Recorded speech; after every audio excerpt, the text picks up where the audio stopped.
Yo, boys and girls, men, women, children, people of all kinds, whoever you are, everyone's welcome to this dojo. It's your boy Peter here, aka Peter Freako 10, baby. Bring you guys episode of Video Game Time, where the good games are always reviewed. Alright, back into our video game review. And today, finally getting to talk about this game because there is a huge reason why this game took me so long to beat. And it plays into the version that I played, so I apologize to anybody who waited so long for my thoughts on this game, but here we finally are. My long-awaited, highly anticipated, at least to myself, let's be honest. And for those wondering, this is a sequel to a game that I reviewed almost a year and a half ago. For those who don't know, I did a review of a game called Turok the Dinosaur Hunter, or Turok Dinosaur Hunter, however you want to call it. A game that, while it gets the praise it deserves and is acknowledged as one of the great shooters on the N64, I do feel that right after it came out, we had GoldenEye on the N64, and I do feel it was pushed aside because of that game, because GoldenEye had more staying power because of the multiplayer, which is why that game is probably more talked about than this game. Which is a shame, because Turok Dinosaur Hunter, despite its difficulty, is a really solid shooter that showed Iguana Entertainment's talents as a developer with unique weapons, great graphics, addicting gameplay, and some great violence that I feel should give more people a reason to play it if they already have beaten GoldenEye and want something that is more violent and has some interesting boss battles. I recommend checking it out. If you want a more in-depth review, check out the video. I'll put it in the description. Hell, if anyone doesn't have an N64 and has a PC, it's on PC, so you could play it there. But yeah, Turok deserves its recognition. Well, now, here we are, now talking about the sequel, Turok 2: Seeds of Evil. But how does it compare to the first? Well, that's a question only I can answer. Grab your cerebral bores, grab your talisman tiles, and your eye scopes as we venture into the world of Turok 2, baby. Now, Turok 2: Seeds of Evil, this was actually a game made in the year 1998, over a year after the first one, and it was developed by Iguana Entertainment, a company that works in conjunction with Acclaim, and they come back to develop this game. And around this time, they had released another game, the South Park shooter, which actually runs on the same engine as the Turok games, and later on, they would be rebranded into Acclaim Studios Austin, where they're at work on the next game, Turok 3: Shadow of Oblivion. And this was released for the N64, which, as you guys can see, is what I played it on. It later got ported to the PC, which I also played it on. And that kind of plays into the story as to why it took so long for me to play this game and review it. And what's most surprising, getting into the development, is that this game was actually in development before the release of the first. It was pushed even more into development because of the big hit that the first one became. And when deciding to go forward with the sequel, they decided to kick things off by looking into complaints people had on the first with the sequel so they could rectify them. These included the fog, the regenerating enemies, and the precise platform jumping, which I actually agreed on. They also decided to focus on areas that people actually liked in the first one, with elements of the game engine and its graphics being refined, with each enemy having its own unique design and animation. They also wanted to give a heavy emphasis on the story in this game, more so than the first one, with more cutscenes that would help get a darker tone across, with an upgraded polygon modeling technique that allowed the game to have better formed creatures, with them also avoiding using motion capture, unlike the first one. And thanks to an increase in megabyte size and cartridges, the team saw the success Rareware was having with GoldenEye, and they decided to implement a multiplayer mode into this game, while not doing it to spite the team. As development was going on, they showed the game off at E3 1998, where they highlighted the ability of having 640 by a 480 resolution, something that was a technical accomplishment for the N64 at the time. And much like Resident Evil 2 earlier that year and Nintendo with Ocarina of Time, Acclaim wasted no time making sure this game made an entrance, spending about $9 million on advertisement, with Acclaim taking an Ocarina of Time approach and making a special collectible cartridge that had the color black, which you guys can see right here, Toys were produced. Game Informer gave it a feature cover story. Advertisements flooded your TV. Acclaim had the comic book line give an adaptation of this game. The original plan was to have it released in October, thus why it was originally dubbed Turoktober. With that, the hype was huge for this game. In fact, it was estimated they have received a whopping 1.4 million cartridges at the local EB Games with pre-orders. This was the second largest number of pre-orders seen for a game, behind another heavy hitter around the corner, The Legend of Zelda: Ocarina of Time. Sadly, the game ended up getting delayed twice as Acclaim had to iron out some bugs before its release. But the game was finally released on December 10th, 1998 in time for the Christmas season rush, and it was a huge hit for Acclaim, as by January of 1999, it became the most successful N64 launch in Acclaim's history, exceeding its original sales estimation. We'll see more on it later. But what I was really surprised by is the fact that this game's reception was a bit more favorable than I thought it was going to be. Because, by the way people have been talking about for months, I would have thought it would have been a bit more positive. Because on Metacritic, the game's N64 page carries at 86%, with many critics in agreement that it was an improvement over its predecessor in terms of graphics. There was some criticism directed towards aspects like the frame rate and the fog to some people. But for the most part, they really liked it, especially with the gameplay. They also praised the addition of multiplayer. There was some criticism about the game's difficulty and the game's PC port, but nevertheless, it was good enough being nominated by GameSpot for Shooter of the Year, and this success would lead to Turok 3. Now, I gotta say this, as someone who does enjoy GoldenEye, and I will get back to that, and loved the first Turok, I think this game runs rings around those two.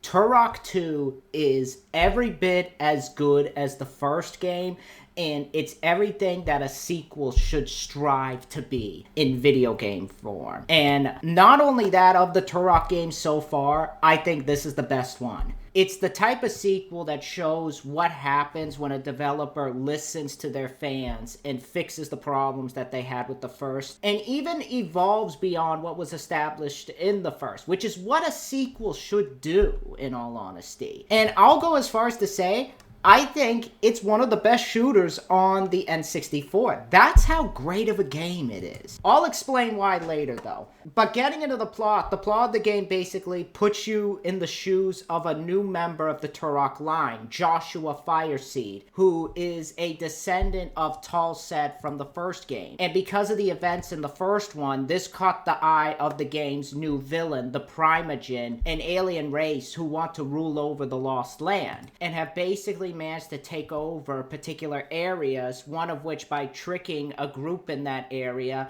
into thinking they'll bring good to their race if they can help them, but really they're using their trust to basically stab them in the back. Noticing the chaos coming, the elders of the Lost Land call upon Adon, who brings Joshua through a portal into their world and gives him the task of taking on the Turok mantle to protect the Lost Lands in particular areas to stop the Primogen. Will Joshua bring an end to the Primogen's reign of terror? Or will they get a hold of the Lost Land and finish the job that was started eons ago?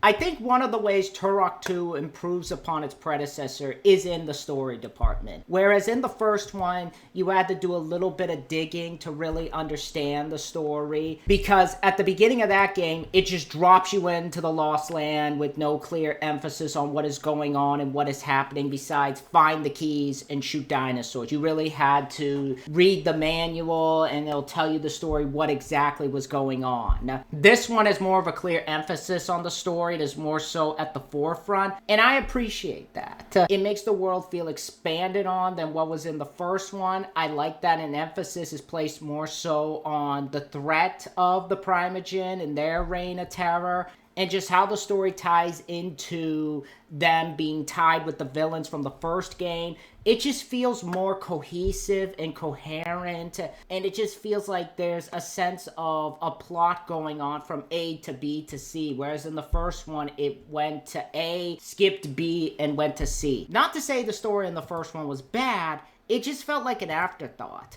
I also like the dark tone that was implemented in the story department. I like the moments when you see the story building up the Primogen and just how much of a threat they are. Like the moment when you enter that teleporter and you hear Mother calling her minions to kill you. Or just how the levels open with Adon explaining the destruction caused by the Primogen, the stuff that they have done, including kidnapping kids and locking them away. So it's really a ballsy game, and it goes out of its way to use the dark tone to set up how much of a threat they are. And I like the Primogen story from a creative standpoint, kind of incorporating the otherworldly, hideous creature aspects of the comics, instead of it just being dinosaurs and humans and the giant lizards that the first game had. It made it different. It made it unique. I also like the Joshua character. I like that he's not a carbon copy of Talset. I get with the first one, it was to make you feel like Talset. That's why he's silent. Granted, here he's silent too. But he has his own sort of character to him in appearance and characteristics.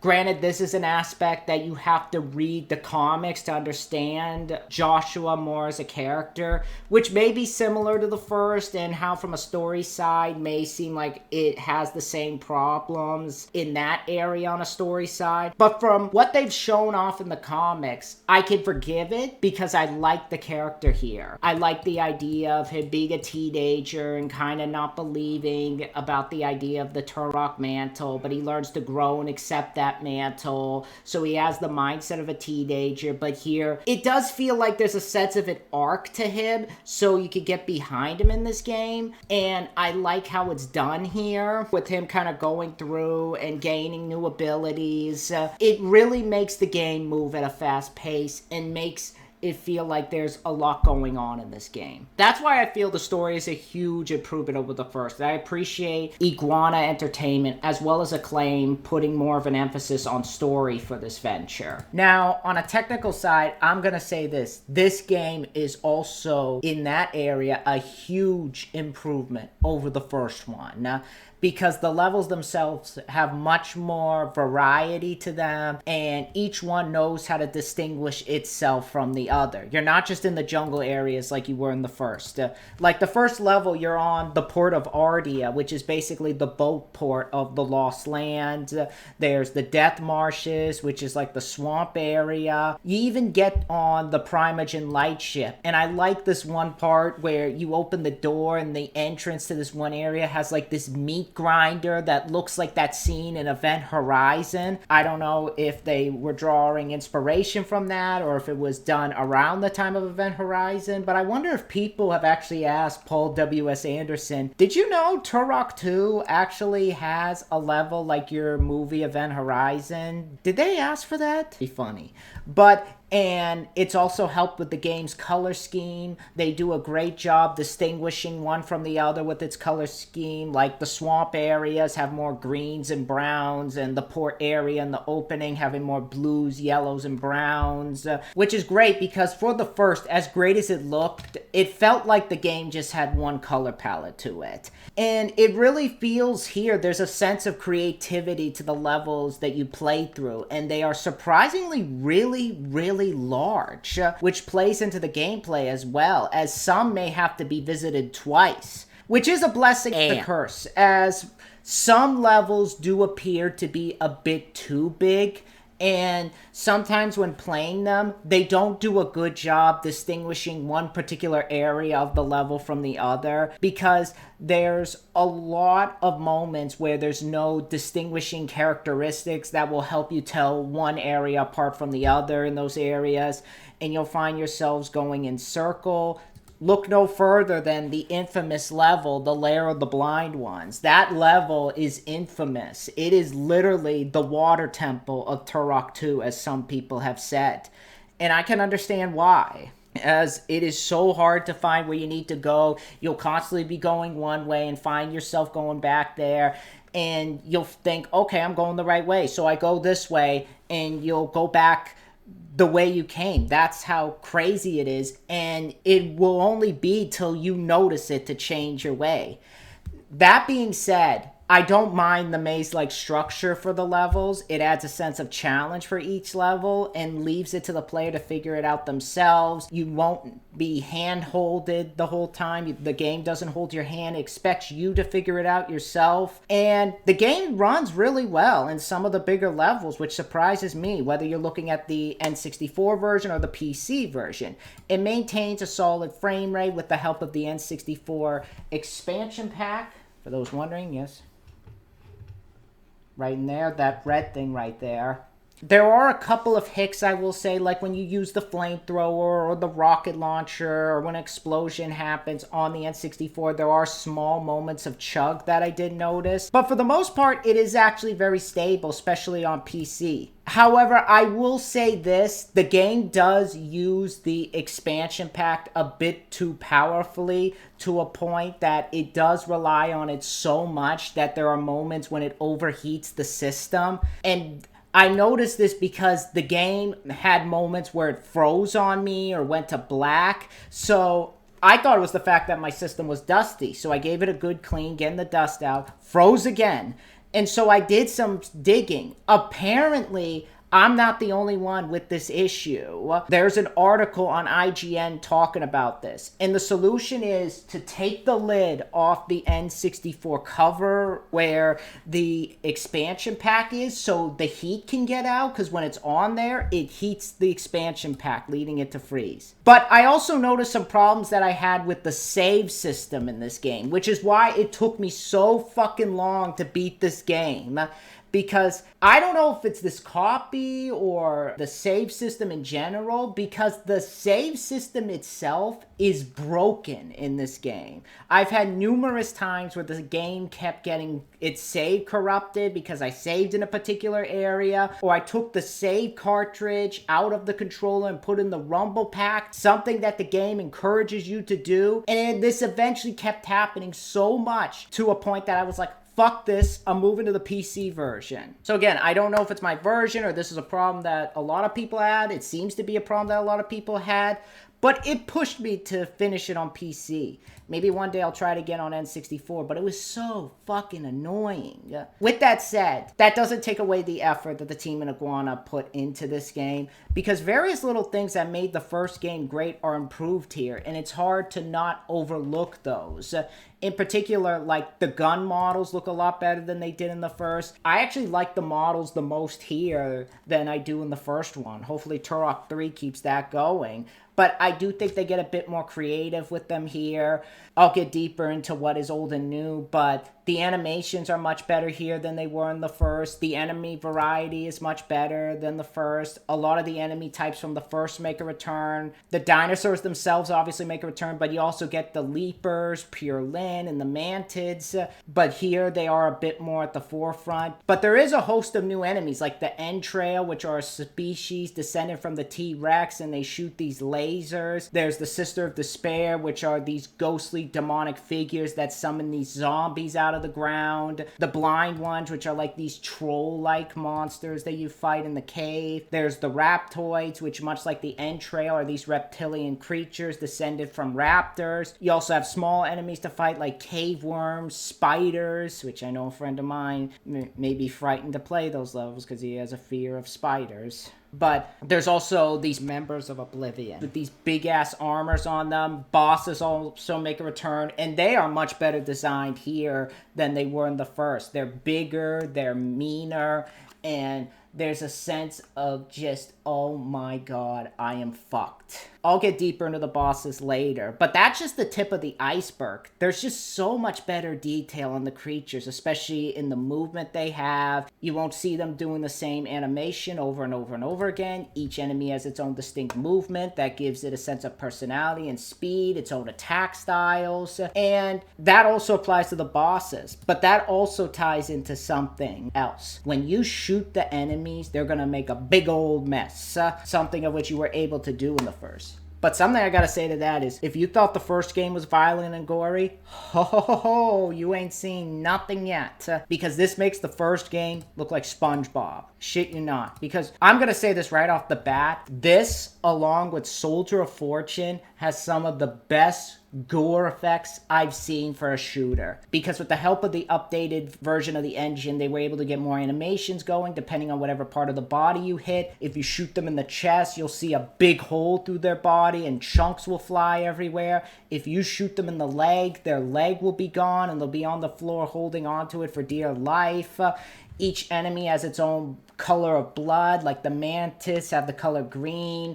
Like if you shoot a robot in this game, the robots have like oil looking blood and red blood for a good chunk of the enemies. So you really see how they took an aspect that people loved in the first and made use of what they learned to push forward the engine and take what people like and evolve it. On top of that, like I said, this game has more of an emphasis on cutscenes. The cutscenes look great and are also really well animated with some really good voice acting.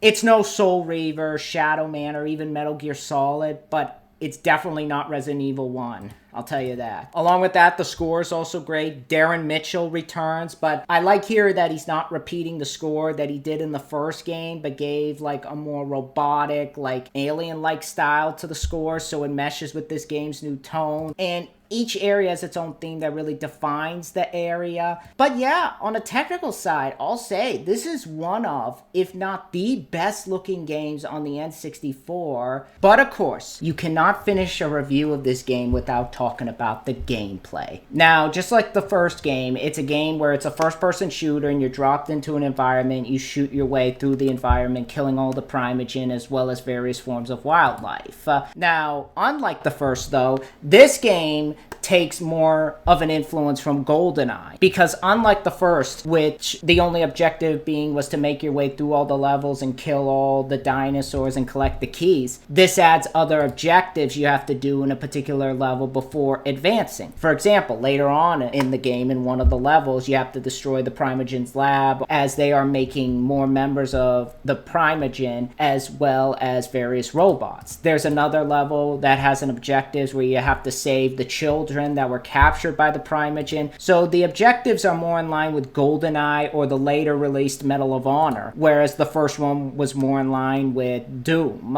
And I like this because it feels like the game gives the player more to do, and you're still trying to figure things out yourself, like where particular items are, so the game doesn't hold your hand and put like a beacon up that tells you, hey, go here. You're gonna spend a good chunk of time going on an adventure and collecting stuff and finding things yourself. And just like the first, there are points where you will get a lead into some of those things with these tokens that you find on the ground, and if you collect about 100 of them, you get an extra life.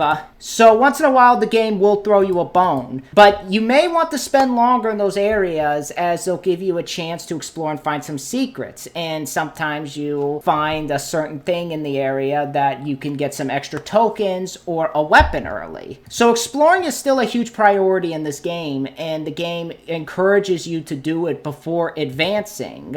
There isn't as much platforming in this game though as there was in the first one, which may tick some people off. I personally don't mind that, because one of the biggest problems that I had with the first one was at times the platforming was a bit unfair, because there's a point where you have to land on those sticks, these like short ass sticks that don't have enough area to land on.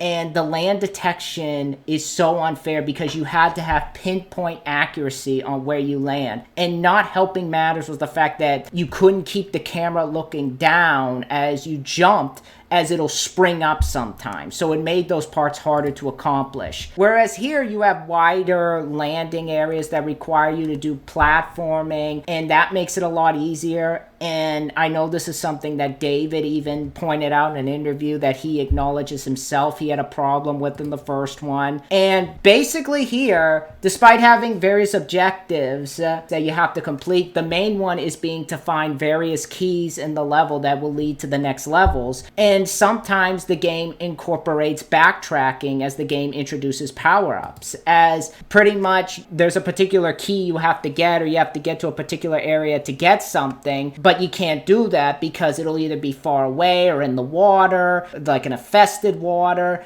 And in order to do that, you need particular power-ups, and you have to collect these feathers that will give you this talisman that will give you these power-ups that sometimes you may need to go back to the level for to use those power-ups to get that key. Like, there's particular abilities you have, like the ability to jump across long distances, the ability to swim in poisonous waters, or the ability to walk across a bridge that appears. And even with the objectives and the collectibles, you still have a lot of fun going into environments and taking down enemies because the guns still handle great. They're really punchy. The handling on them is a lot better. The aiming is better. It's not like in GoldenEye where you have that thing you can manually aim and get like a clear shot, but it works in this game. So yeah, there's still a lot of fun to use. Regardless of what weapon you use, you're going to have a blast. And boy, oh boy, is the roster crazy in this game. There's some returning weapons that sometimes have two versions. Like the bow and arrow makes a return in this game. However, you get a new version of it called the tech bow, which allows you to aim down your sights and get some headshots. The shotgun also makes a return, but you get a weapon similar to it called the shredder, which is basically this gun that has this bullet that when you shoot towards an enemy, it bounces around like a pinball after it hits them. The pistol also makes a return, but you get a new version of it called the Mag 60, which is basically a machine pistol. It's so awesome. The grenade launcher also makes a return as well, and it handles about the same as it did in the first, so no complaints there. There's also a host of new weapons like the Ward Blade, which is this long blade that replaces the talons that you can melee attack enemies with. There's the PFM layer, which is this weapon that shoots mines. There's the Firestorm Cannon, which is like this minigun that operates on plasma ammo. There's the Plasma Rifle. There's the Razor Wind, which is this frisbee-like discus that when you throw an enemy, it saws them in half as it looks like a saw blade. There's the Scorpion Missile Launcher that shoots 3 missiles at once towards an enemy. There's a Tranquilizer Gun, which is self-explanatory. A Flamethrower, which is insane. The flamethrower is probably some of the most fun I've had using a flamethrower in a game. There's the Charge Dart Rifle, which is a gun that has these darts in it that you charge up, and when you shoot at an enemy, it shocks them. There's a Sunfire Pod, which is this game's version of a flash grenade. There's other weapons that are relegated to multiplayer, like the machine gun from the first one can be seen there, and a crossbow gun. But of course, can't forget about my personal favorite weapon in this whole game. And it was one of the weapons that made me so excited to play this game.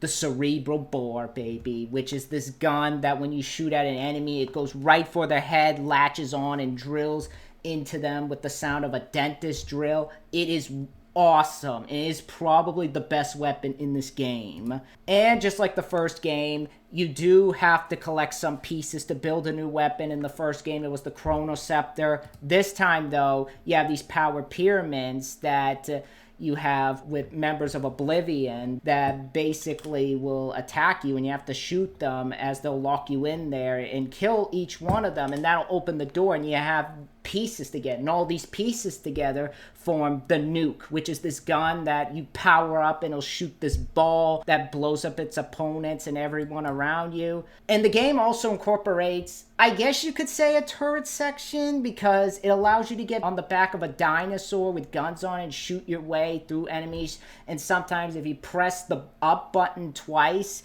it'll ram into an enemy and he'll kill him with its trunk.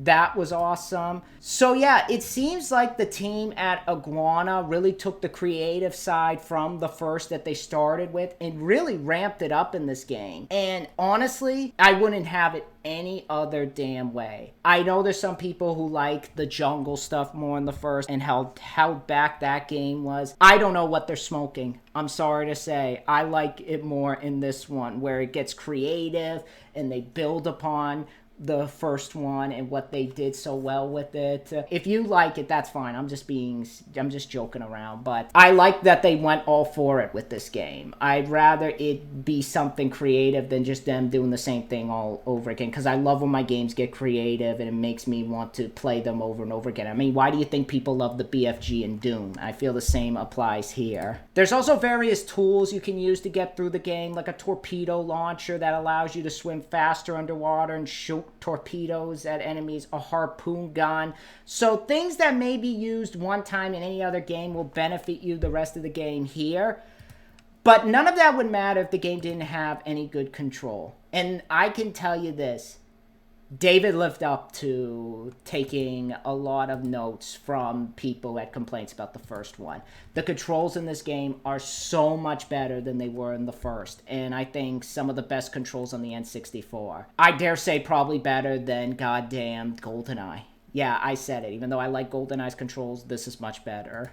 Joshua feels like he controls with a bit more weight on him. When you strafe and you accidentally double tap, it doesn't make him fly off to the side, which is great because in the first game when I did that on like ledge areas when killing an enemy to get out of the way, I would accidentally double tap it and Tulset would fly off the cliff sometimes by accident. This, they got rid of that.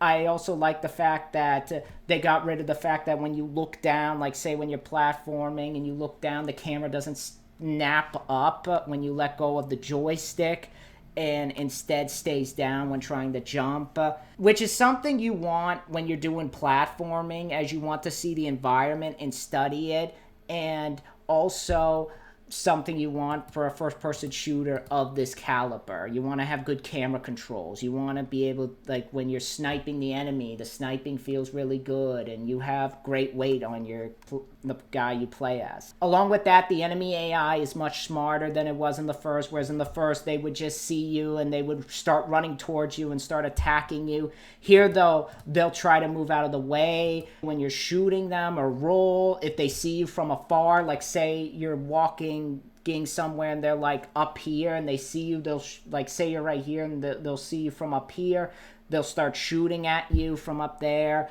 or they'll retreat so they won't get in your line of fire. So each enemy has its own behavioral pattern, and it does make the game a bit challenging at points.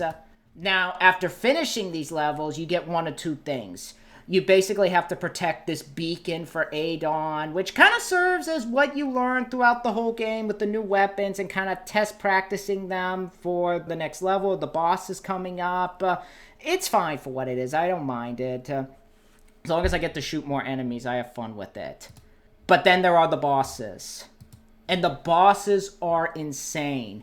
Like I said, and do you see a pattern here? They amped up what worked with the bosses in the first and made them better. They are leaps and bounds better than the bosses in the first. Not just in design, but battles in general. You have this weird octopus-like creature that has like these tentacles that you shoot at, and once you get all the tentacles out, it'll reveal his eye, and you have to shoot in the eye. There's another called Mother, which is like this pregnant-looking monstrosity, and she'll be jumping up on the wall to get out of your way. So the bosses really go beyond the first. When an enemy appears, shoot away at it. Granted, you have those patterns you had to follow, but I think they do a much better job with it here as they get more creative with them. And you really have to time your attacks carefully, understand their patterns better to beat the bosses, which is why I consider Soul Reaver. I know it's a different game, but I always point to Soul Reaver as having some of the best bosses in a video game because of the fact that they have some creative things that you can do in there, and you have to aim for a particular place, time your attacks properly, and this one comes pretty damn close to that, and it really adds some challenge to them. And depending on your actions, defending the beacons, and if you manage to defend them all, it determines one of the game's two endings, which the second one, the bad ending, does feel like an afterthought, because you're going to want to defend the totems at the end of the day. It really doesn't matter. I honestly just rather have them defended. So there's no reason to go back to get that ending. But there is one last thing to talk about with this game, the multiplayer. And depending on which version you play, whether it's this version or the PC version, you're going to have a blast. The N64 version has 4-player split screen, whereas the PC, it's online multiplayer. With both versions having their differences, as on N64, there's only 3 modes with 20 maps. Those being Bloodlust, which is this game's version of Deathmatch, Team Blood, which is Team Deathmatch. There's also a mode called Frag Tag, where a player is transformed into a monkey and must reach a certain spot to return to normal. this is a process that repeats while the other players try to stop him. Where this version differs is the fact that this version actually has maps that were made exclusively for this version, and you could choose 11 characters to play as, which you can also do in the PC version too. But where the PC version differs is because the maps in that version are basically levels from the game that have been turned into an arena, with there being more modes here, including Capture the Flag, Arena, which is basically a 2-player duel mode, Team Arena, which is basically where one player from each side battles one another